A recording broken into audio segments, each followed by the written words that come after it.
Hey y'all, Embry from Embry's Eats here, and today we're going to be making carnitas. And so what you do, you get a Boston butt.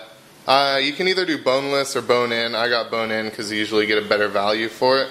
And then you just have to kind of cut around the bone like this and take out all the meat you can and then set it off to the side. Obviously I'm not the best butcher around, there's still a little meat on there, but overall there's a ton of meat, so you don't really have to worry about that.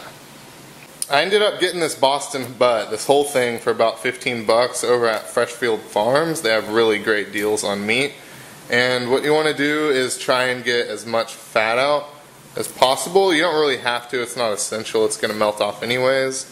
It's just something I've always done and something I like to do. And then what you're going to want to do is cut it apart into small, kind of bite-sized squares for your carnitas.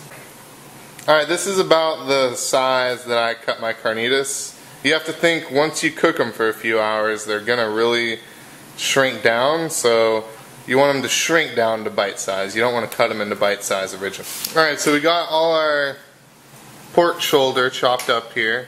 Nice, even as we can pieces. And in there I threw chipotle powder, kosher salt, a little bit of olive oil. I know it has a lot of fat, but I just think olive oil really helps spread the spices around. Black pepper, chili powder, and cumin. I forgot to mention, you're going to want to grab, for the amount I have, about 2 oranges, and just take a potato peeler to them and get all that outside off like that. You don't want too much of the white part. And then you're just going to want to juice these two right in here. And that'll add a really nice citrusy flavor to the carnitas.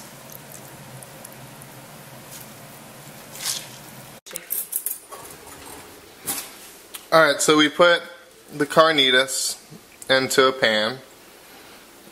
I didn't really have a big one, so I kind of had to put them into 2 different ones. And then you're going to have heavy duty foil, and you're going to want to try and make it as airtight as possible in there, because you want it to steam and able to make it really tender. So we have those wrapped up really tight, and we're going to want to throw them into a 275-degree oven and let that go for 2 to 3 hours, depending on how thick you cut your meat. Alright, so we've taken out the carnitas at about 3 hours after they started cooking. 3.5 hours. And you can tell they're done when you just stick your fork in there, and it's just so tender, it just goes in and out really easy.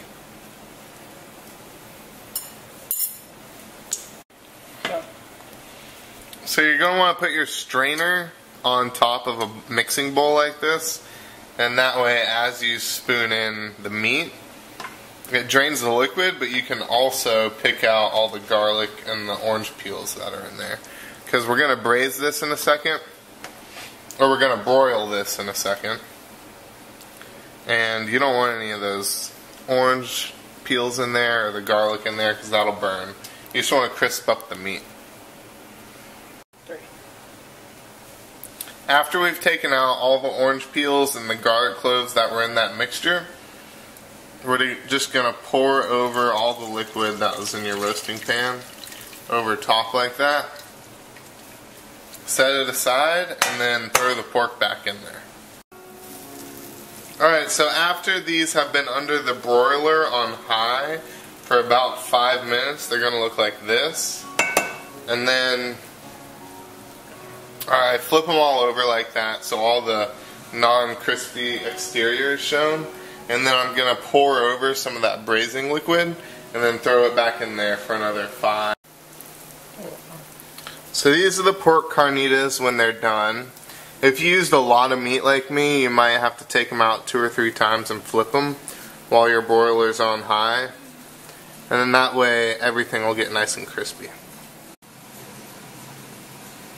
So I served up my carnitas on flour tortillas and just put a couple tiny dollops of sour cream on there, and then they're ready to be eaten for dinner. And you can really do anything with these. You can throw them in other dishes, burritos, even salad, but tacos are pretty traditional.